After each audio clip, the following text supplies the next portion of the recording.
বঙ্গ বিজেপির রাজ্য সভাপতি নিয়ে এবার উঠে এলো বড় খবর। আবারও বঙ্গ বিজেপির রাজ্য সভাপতি হতে চলেছেন দিলীপ ঘোষ। দিলীপ ঘোষকেই ফের বঙ্গ বিজেপির রাজ্য সভাপতি হিসেবে দেখতে চায় আরএসএস। ঘরের ছেলে দিলীপের নামই দিল্লির নেতাদের কাছে প্রথম পছন্দ হিসেবে সুপারিশ করেছে সংঘ। বিজেপি সূত্রে এমনই খবর। আর এই নতুন সমীকরণের ইঙ্গিতই কি মিলছে গেরুয়া শিবিরে? কারণ বৃহস্পতিবার হঠাৎ দিলীপ ঘোষকে নিয়ে উচ্ছ্বসিত বিরোধী দলনেতা শুভেন্দু অধিকারী ও বিজেপি পরিষদীয় দল।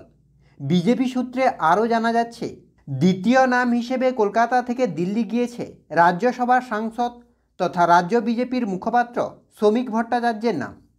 রাজ্য বিজেপিতে আসতে চলেছে নতুন সমীকরণ। লোকসভা নির্বাচনের পরে সুকান্ত মজুমদারের মন্ত্রিসভার সদস্য হওয়া এই ঘটনাকে আরও উস্কে দিচ্ছে। এদিকে শুভেন্দু বিজেপিতে আসার পর থেকেই নানা বিষয়ে দ্বন্দ্ব হয়েছে শুভেন্দু এবং দিলীপের।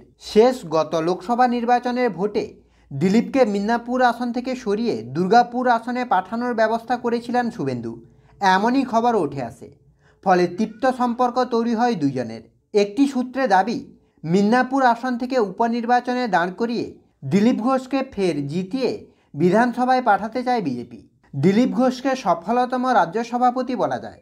অন্যদিকে বিরোধী দলনেতা শুভেন্দু অধিকারীও কেন্দ্রের সঙ্গে যোগাযোগ করে রাজ্য সভাপতির পদ পাওয়ার চেষ্টা করছে বলে বিভিন্ন সূত্রে খবর।